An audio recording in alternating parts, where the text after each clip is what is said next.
Jack was in danger in episode 1 of Station 19. He was struck in the head far too often. The final blow caused him to fall. He required brain surgery and had to be sent to the hospital immediately. The procedure was carried out by Dr. Amelia Shepherd. She worked at Grey Sloane Memorial as the principal neurosurgeon. So Jack was in the best of hands.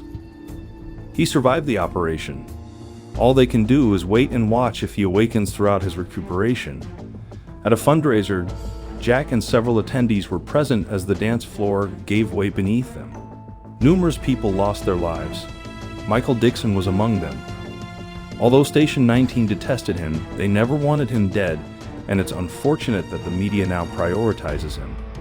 They did not stop talking about him. They even brought up the sex controversy involving Fire Chief Ross. The media is the ones who continue to bring up the sex scandal. Many people have slept all the way to the top. Sullivan was demoted to probie and should never have been allowed to sleep all the way to the middle. He was the department's former battalion fire chief. He was now higher up the ladder. He entered treatment as a result of his mistakes. He is now clean.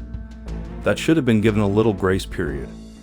They never ought to have been lowered to the most deplorable position. He was a black man, therefore that's why they did that. They intended to use a drug-addicted black man as an example. Ross gave him another promotion to lieutenant. This took place prior to their shared sleep. At the time, their friendship constituted more of a buddy system than a scandal, as evidenced by the sex scandal. Jack became conscious. After the intended adoptive couple withdrew, Maya and Carina did decide to adopt the child. Ross was located in the hospital as well. She came dangerously close to passing away herself. However, she was unable to relax and take it easy as she had been instructed to do. She was aware that the new mayor might give her a termination. In spite of the fact that she is hospitalized, she must be demonstrated to be working. Otherwise, she will appear feeble. A person who is incapable of managing the department. Ross sent the same message to Sullivan. On the other hand, Sullivan wished for her to relax. Their affection was undeniable. The two of them were at last content and together. It didn't matter to Sullivan what took place after that. The only person that visited the hospital was Mayor Osmond. He desired to have a conversation with only Ross. Sullivan allowed them to use the space. He had expressed a desire to remain, and Osmond had specifically requested that this be a talk that was held in secret. From the looks of things, it was not going to be good news. It is likely that the mayor has received calls on all of the deaths. In the Seattle Police Department, Dixon had a position of distinction.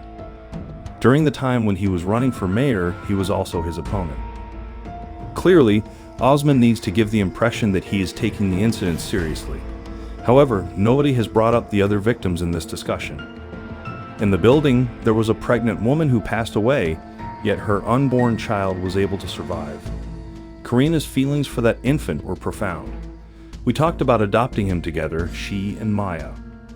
To a large extent, Station 19 was present at the hospital, waiting for news on Jack. From what they heard, he was able to survive the operation. They desired to be present when he awoke from his sleep. Sullivan was having a conversation with Ben about the possibility that Ross would be fired as a result of him. In the event that this occurs, he was uncertain as to whether or not their relationship would be successful. When that occurred, Sullivan was uncertain as to whether Ross would be able to forgive him. Only Montgomery was absent from the hospital. No one else was there. He had been with Dixon at the time of his passing, and as a result, he attempted to convey his final word to Dixon's family. A commitment had been made by Dixon to Montgomery that he would convey to his son that he loves him. It was for the burial that Emmett had returned to town. Something was off with his mother. She was being quite positive, and the only time things began to take a turn for the worse was when she revealed to Montgomery that he was the one who had murdered her husband. To halt, Emmett told his mother to stop. After that, he inquired about the events that took place that evening. Emmett was informed by Montgomery about the last words spoken by his father. When they spoke, Emmett was not in a position to hear them. The fact that his father would not accept him as gay for a considerable amount of time was something that Dixon deeply regretted, as he was aware that this was the reason why he did not see his son as frequently as he used to. During the time when Emmett was being told this by Montgomery, Emmett was required to leave. He was on the verge of collapse. He longs for his old man. He was unable to escape his mother's insanity. He did not have the impression that he could go back to Europe. Before he passed away, Emmett had requested that his father have the opportunity to comprehend the fact. In no way during it. Later on, Station 19 was dispatched to a scene of an incident. The woman who went by the name of Phyllis was preventing an office building from being opened. In order to design a program for clean water, she assisted them. They stole her work with the intention of selling it in order to amass a fortune. In the beginning, they had assured her that they were going to make the information available to countries in the third world so that they could use it. In terms of water supply, it would be beneficial to the entire world. After further investigation, she discovered that her purported partners had betrayed her. A combustible substance was brought to the workplace by her. At the time, she was holding them as hostages, but Vic managed to convince her to release them. Afterward, one of the boys became arrogant. In front of Phyllis, he mouthed off. Finally, Phyllis made a beeline for the computer area. She blew it up a lot. The entire research and the initiative for the clean water supply were blown out of proportion by her. It was then Vic's responsibility to rescue Phyllis from that structure. When Phyllis originally considered leaving, she was reluctant to do so since she was aware that she would be jailed.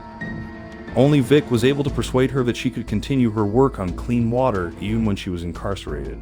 They exited the building and went outside. In addition, Montgomery was finally able to have a conversation with Emmett. No one was hurt. The situation that Emmett was in was a mess. In addition to that, he had sexual relations with Montgomery. In a sense, Montgomery was involved in a romantic relationship. In the presence of Emmett, he cheated on his boyfriend, the very same man with whom he severed his relationship because he no longer loved him. In the meantime, Jack was on the path to recovery. Nevertheless, he will never be able to go back to being a firefighter. He wouldn't be exonerated for it in any way. Because he has been through an excessive amount of trauma, his body needs rest. After hearing it, Andy finally broke down in tears while she was by his bedside. Initially, she was adamant about not crying since she believed that she needed to be strong. She has come to the conclusion that all she needs to do is be herself. The best captain that Station 19 has ever seen was going to be her. She was going to shine. Moreover, Fire Chief Ross was able to maintain her position. A decision was made by the mayor to support her. The fact that she has been the greatest at her job is something that she gets to maintain. When it was over, Sullivan made an attempt to propose to her. She instructed him to make the proposal to her on a Tuesday, when the weather was dismal, her hair was a mess, and she was in a poor mood. It was because they were both addicted to adrenaline that she did not want him to propose to her.